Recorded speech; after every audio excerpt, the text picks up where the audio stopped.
हरिओम प्रिय दर्शकों, यदि आपकी वृषभ राशि या वृषभ लग्न है तो इस वीडियो को बहुत ध्यान से देखिएगा, समझिएगा। इस वीडियो को गहराई से समझने की आवश्यकता है। हम बात करने जा रहे हैं कि 9 सितंबर से लेके 13 सितंबर, यानी कि ये जो समय है कुछ दिनों का, ये गहराई से समझने की आवश्यकता है, क्योंकि चंद्रमा का परिवर्तन होने जा रहा है। अब चंद्रमा का परिवर्तन तो जो कि सबसे कम समय के लिए 2.25 दिन के लिए एक राशि में होता है, तो हम कई बार सोचते हैं कि क्या प्रभाव मिलने वाला है। जहाँ पर सुई का काम है वहाँ सुई ही काम करेगी। तलवार हमारे पास कितनी पड़ी हो, वो नहीं काम करने वाली। तो जो ग्रह जिस राशि में आता है वो ग्रह उतने समय में ही उस राशि का जो प्रभाव है देना होता है, उस राशि में आके वो प्रभाव देता है। और चंद्रमा का बहुत ज़्यादा प्रभाव हमारे ऊपर पड़ता है, क्योंकि चंद्रमा हमारे मन के अधिपति हैं। और आपने देखा होगा जीवन में कि जब मन पीड़ित हो, है ना, तो फिर कोई भी काम अच्छे से नहीं हो पाता है। और यहाँ पर चंद्रमा की स्थिति में जो परिवर्तन है वो 9 सितंबर को सुबह 11:30 बजे होने वाला है। तो हर जगह अलग अलग प्रदेशों में थोड़ा समय का इधर उधर होता है, तो आप 11 बजे से सुबह पकड़ लीजिए। और 11 बजे से लेके ये वृश्चिक राशि में गोचर करेंगे। तो वृश्चिक राशि में पहले गोचर करेंगे 9 तारीख को, 10 तारीख को, 11 तारीख को, फिर 11 तारीख को पुनः परिवर्तन करके धनु में चले जाएंगे। तो धनु में फिर 13 तारीख को रात्रि 3:30 बजे, तो आप 4 बजे पकड़ के चलिए रहेंगे। तो यहाँ पर स्थिति क्या बनने वाली दर्शकों, जीवन में कई बार समस्याएं आती हैं। यदि उनको हम समझ लें पहले से तो हम बच सकते हैं, काफ़ी ज़्यादा बचाव कर सकते हैं सावधानी बरत के, है ना। तो ये जो समस्याएं हैं, बाधाएं हैं, क्यों हैं, ये समझते हैं। प्रिय दर्शकों, चंद्रमा जब वृश्चिक राशि में होंगे और फिर धनु राशि में, तो यहाँ केंद्रुम योग का निर्माण हो जाएगा। क्योंकि केंद्रुम योग का निर्माण कैसे होता है आप जानते हैं, क्योंकि चंद्रमा के साथ भी कोई ग्रह नहीं होगा, ना तो आगे होगा ना पीछे होगा। तो ऐसी स्थिति में जब चंद्रमा अकेले हो जाते हैं तो ऐसे में केंद्रुम योग का निर्माण हो जाता है। इसमें एक प्लस पॉइंट है, उसे भी हम समझेंगे, तो उसे भी जरूर ध्यान में रखिएगा, जो कि काफ़ी अच्छा जो है, तो कह सकते हैं कि एक, जब हम कहते हैं ना कोई रोग होता है तो उसमें कोई दवाई भी होती है, वो वाली स्थिति यहाँ बन रही है। चंद्रमा का विशेषकर जो प्रभाव है वो आपको मिलने वाला है 12 और 13 तारीख को, क्योंकि इस समय चंद्रमा धनु में होंगे और मंगल से दृष्ट होंगे। मंगल से दृष्ट होना ठीक है, कोई खास समस्या नहीं है, पर मंगल की भी विशेष कोई अच्छी स्थिति नहीं, इसलिए बहुत ज़्यादा अच्छा प्रभाव नहीं माना जा सकता। इसीलिए, परंतु जब वृश्चिक में गोचर कर रहे होंगे चंद्रमा, उस समय चंद्रमा के ऊपर देवगुरु बृहस्पति की दृष्टि होगी। इसलिए अपने आप में ये बहुत बड़ी बात होती है। देवगुरु बृहस्पति की दृष्टि जहाँ भी पड़ती है वहाँ कल्याण करती है। तो केंद्रुम योग बनते हुए भी इसमें प्रभाव, जो खराब प्रभाव, बुरा प्रभाव हमें मिलना है, उसमें कमी होगी। पर किनको ये प्रभाव ज़्यादा मिलेगा कि गुरु का जो दृष्टि का संबंध का है, और किनको कम मिलेगा ये भी समझेंगे। और किनको ये जो बुरा प्रभाव हो ज़्यादा मिलने वाला ये भी समझेंगे। प्रिय दर्शकों, पहले हम समझ लेते हैं कि प्रभाव क्या मिलने वाला, फिर आप आगे स्थितियों को और भी समझेंगे। यहाँ पर आपको सबसे जरूरी होगा कि आप अपने मैरिज लाइफ, दाम्पत्य जीवन को बेहतर बनाने की कोशिश करिए, क्योंकि इसमें वाद विवाद, लड़ाई झगड़े स्थिति बनने वाली है। कलह का माहौल मैरिज लाइफ में होने वाला है, तो इससे सावधान हो जाइए।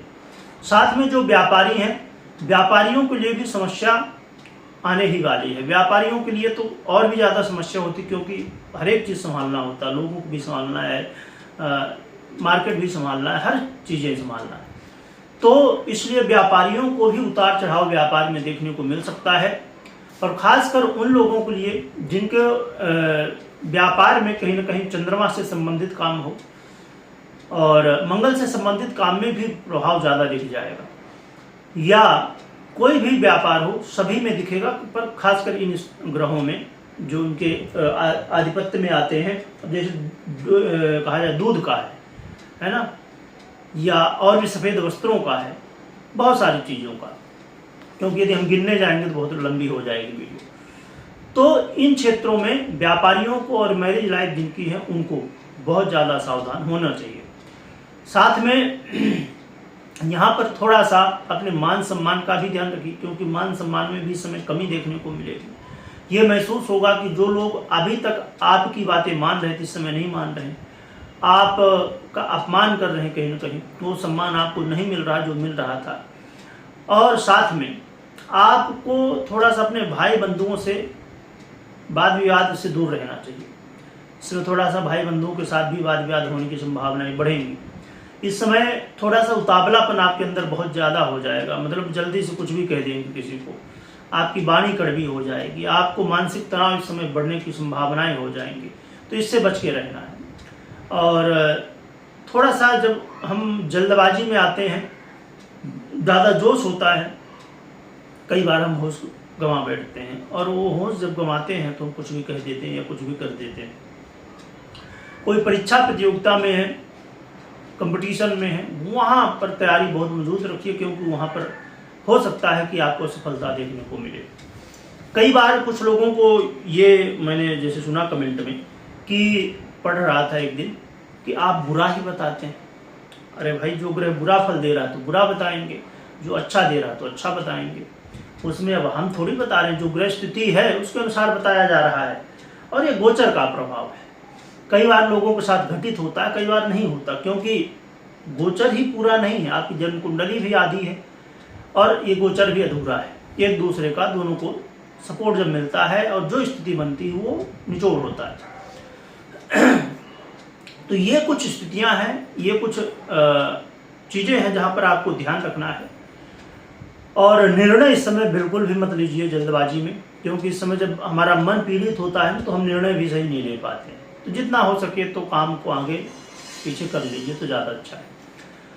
अब फिर जैसे ही चंद्रमा आगे भी बढ़ेंगे और फिर आ जाएंगे कहाँ पर, धनु में, तो यहाँ पर आपको यात्रा करते समय सावधानी रखनी। 11 को ही आ जाएंगे, तो ये ध्यान रखिएगा कि यात्रा करते समय सावधान रहें, चाहे छोटी हो बड़ी यात्रा हो। गुप्त धन प्राप्ति या अचानक धन प्राप्ति का आपके पास तरीका है, अचानक धन प्राप्ति आप करते हैं, जैसे लॉटरी, जुआ, सट्टा, है ना, भूमि से जुड़ा हुआ धन, इनमें सावधानी बरतिएगा। घर परिवार में कलह का माहौल न रहे, वाणी में इसमें भी संयम रखना है ना, तो इन चीज़ों का ध्यान रखिएगा और विशेषकर यात्रा करते समय सावधानी रखिएगा। तो ये कुछ स्थितियां हैं। अब यहाँ पर अचानक समस्याएं आ सकती हैं, तो ये भी ध्यान रखिएगा। हर एक स्थिति परिस्थिति से आपको तैयार रहना चाहिए। अब यहाँ पर एक चीज़ ये ध्यान रखना है कि समझना है कि किनको ये ज़्यादा प्रभाव, बुरा प्रभाव जिनको ज़्यादा मिलेगा उनका पहले समझते हैं, फिर किनको कम मिलेगा उनको भी समझ लेते हैं।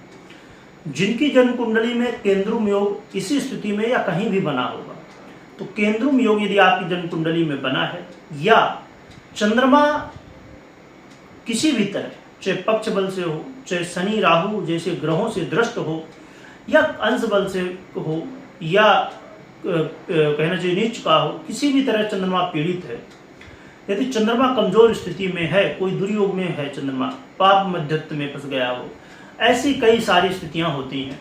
यानी कि चंद्रमा किसी भी तरह पीड़ित है, या आपकी महादशा चंद्रमा की चल रही हो, अंतर्दशा में राहु, है ना, केतु हो गए, शनि हो गए, ऐसे ग्रहों की स्थिति हो जो अच्छा प्रभाव नहीं देते, या चंद्रमा अंतर्दशा आदि में हो, तो इन स्थितियों में आपको जो प्रभाव है ना, तो वो और भी बुरा जो बताया गया वैसा मिल सकता है या और भी ज़्यादा हो सकता है। परंतु अब यहाँ पर प्लस पॉइंट एक था, उसे हम समझने वाले थे कि देवगुरु जब वृश्चिक में होंगे चंद्रमा, तो देवगुरु बृहस्पति की दृष्टि है, एक बड़ा प्लस पॉइंट है। तो इसकी वजह से बहुत सारे लोगों को ये प्रभाव देखने को नहीं मिलेगा, खासकर उनको जिनकी जन्म कुंडली में चंद्रमा बहुत मजबूत है, चाहे पक्ष बल से हो, चाहे देवगुरु बृहस्पति जैसे ग्रहों से दृष्ट हो, शुभ ग्रहों से दृष्ट हो, अंश बल से मजबूत हो, उच्च के हों, पक्ष बल से मजबूत हो, यानी कि चंद्रमा यदि मजबूत अवस्था में है तो यहाँ पर ये जो प्रभाव है ये कम मात्रा में मिलेगा। इसीलिए कई बार आप देखते हैं कि जैसे आपने सुना तो कई बार ये प्रभाव आपको दिख जाता है, कई बार नहीं दिखता है, बहुत कम मात्रा में दिखता है। इसके पीछे ये भी स्थितियाँ होती हैं। 3 चीज़ों को एक बार अपनी जन्म कुंडली में चेक कर लीजिएगा। और अब उपाय की बात करें तो उपाय में सबसे बड़ी बात है कि देवगुरु बृहस्पति को मजबूत करना, यानी धर्म से जितना जुड़ सके मंदिर जाने की कोशिश करिए, बड़ों का आशीर्वाद लीजिए और यहाँ पर भगवान भोलेनाथ की आराधना करिए। चंद्रमा की स्थिति को बेहतर करने के लिए भोलेनाथ की आराधना सर्वश्रेष्ठ होती है, तो भोलेनाथ की आराधना कर सकते हैं, इससे आपको अच्छे परिणाम मिलेंगे। तो ये उपाय करिए, ओम नमः शिवाय का जप करिए और इसमें विशेषकर कोशिश करिए कि रात्रि में जल्दी सोइए, सुबह जल्दी उठिए, इससे भी चंद्रमा को अच्छा बल मिलता है। तो ये भी कर सकते हैं, यानी दिनचर्या हमेशा ही जितनी बेहतर रखेंगे तो बेहतर रहता है। तो ये दिनचर्या को अपनी ठीक करने की कोशिश करिए। तो ये उपाय कर सकते हैं और कोई महत्वपूर्ण निर्णय ले रहे हैं तो पहले अपनी जन्म कुंडली को चेक कर लीजिएगा। कमेंट में ओम नमः शिवाय लिखिएगा, लिखने के साथ स्मरण करिएगा। वीडियो देखने के लिए बहुत बहुत धन्यवाद।